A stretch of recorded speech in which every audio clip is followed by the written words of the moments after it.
Après cet excellent conseil de lecture, je vous propose de rejoindre le second invité de cette émission, Vincent Engel, pour ce livre « Les vieux ne parlent plus » qui est paru chez Caire. Un livre qui nous fait évidemment penser à Jacques Brel, parce que les vieux ne parlent plus, on a tout de suite la chanson en tête. Les vieux ne parlent plus. La référence à Brel voulue? Oui, bien sûr. Ouais. Oui. En fait, assumé même. Assumé, en fait, j'ai plusieurs idées de romans. C'est des ébauches de romans que soit des morceaux de chansons de Brel, soit des titres m'ont inspiré. Un des plus beaux titres pour moi, c'est La ville s'endormait. Ouais. Et j'en oublie le nom. La ville s'endormait, j'en oublie le nom. Thierry va nous chanter tout le répertoire. C'est génial. Bon, laissons tomber. Et donc, donc ce projet-là dort toujours dans mes tiroirs. Mais donc ici, je pense, le titre s'est imposé. Ouais. Alors, bizarrement, ce livre sort maintenant à la rentrée littéraire et vous aviez déjà prévu la pandémie. Pas tout à fait celle-ci, puisque vous parlez d'une pandémie sans la nommer. Oui, ça nous pendait au nez, si j'ose dire. Je pense que oui, ça nous pendait au nez vu qu'il y avait eu les pandémies précédentes. Mais au-delà de la pandémie, moi, effectivement, c'est un roman que j'ai écrit en 2015.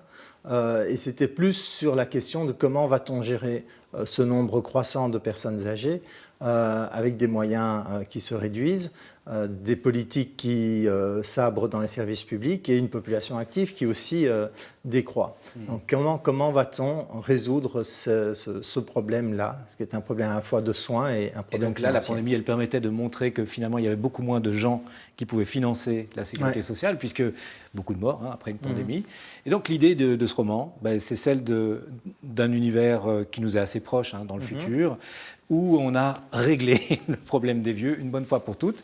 Vous avez un personnage central qui est au début assez arrogant, c'est un avocat très à l'aise sur les plateaux de télévision, qui fait la promotion d'un nouveau système que l'État va mettre en place, d'une espèce de super maison de retraite où on prend tout en charge, et c'est toute la fin de vie, c'est l'État qui s'en occupe. Exactement. En fait, ça pourrait être bien. En fait, ça pourrait être bien, et ça a l'air très très bien. Et donc, du coup, c'est extrêmement tentant, puisque face à ce monde du tout économique, où les sociétés privées, les seigneuries sont accusées de se faire beaucoup d'argent sur le dos des vieux, ici, l'État dit non, on va tout gérer. Donc, nous assurons la sécurité des personnes âgées, la gestion de leurs biens et la gestion de leur santé. Donc c'est l'État qui se substitue à l'économie privée, mais en fait, est-ce que l'État, on ne va pas dévoiler tout, mais est-ce que l'État va se comporter mieux qu'une société privée ? Et votre personnage, lui, il gère déjà la fortune de plusieurs personnes âgées. Donc c'est quelqu'un qui, en réalité, a anticipé tout ça. Oui, et en fait, il y a... Sans beaucoup de morale, quand même. Oui, alors, effectivement. Ça, le point de départ du roman, ça a été un dossier il y a moins de 10 ans, d'un avocat qui, effectivement, avait des tutelles. Ça existe déjà. Donc, pour des personnes âgées qui sont seules, qui n'ont plus les facultés intellectuelles pour gérer leurs biens, un juge désigne un avocat de tutelle qui gère leurs biens. 99,9 fois sur 100, c'est extrêmement bien fait par des gens extrêmement rigoureux, extrêmement honnêtes.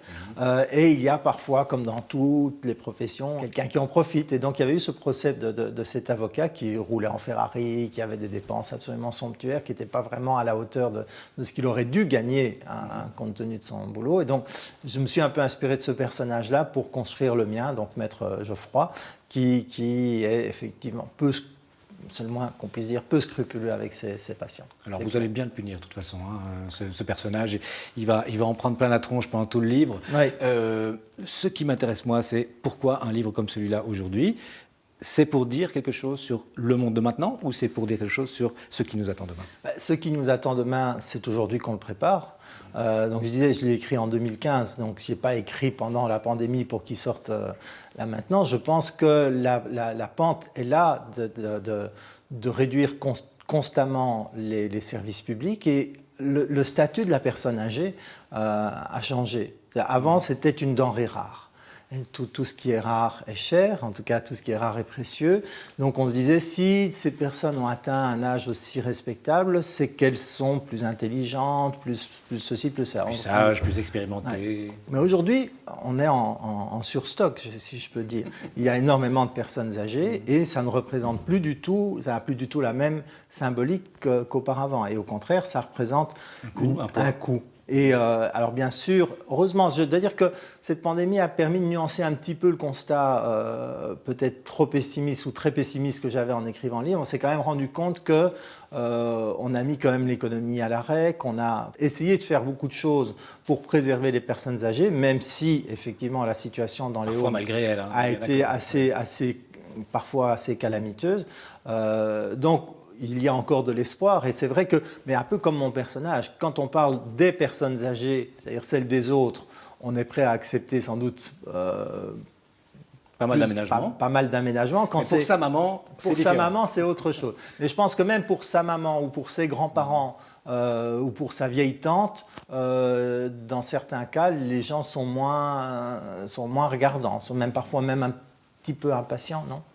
Ça arrive, je pense. Ça arrive. En tout cas, dans le livre, clairement. Merci Vincent. Donc, votre livre, Les vieux ne parlent plus, est paru chez Kerr. Et c'est un véritable thriller, on peut le dire comme ça, parce que c'est en fait un polar. C'est peut-être votre premier vrai polar depuis le début de votre écriture.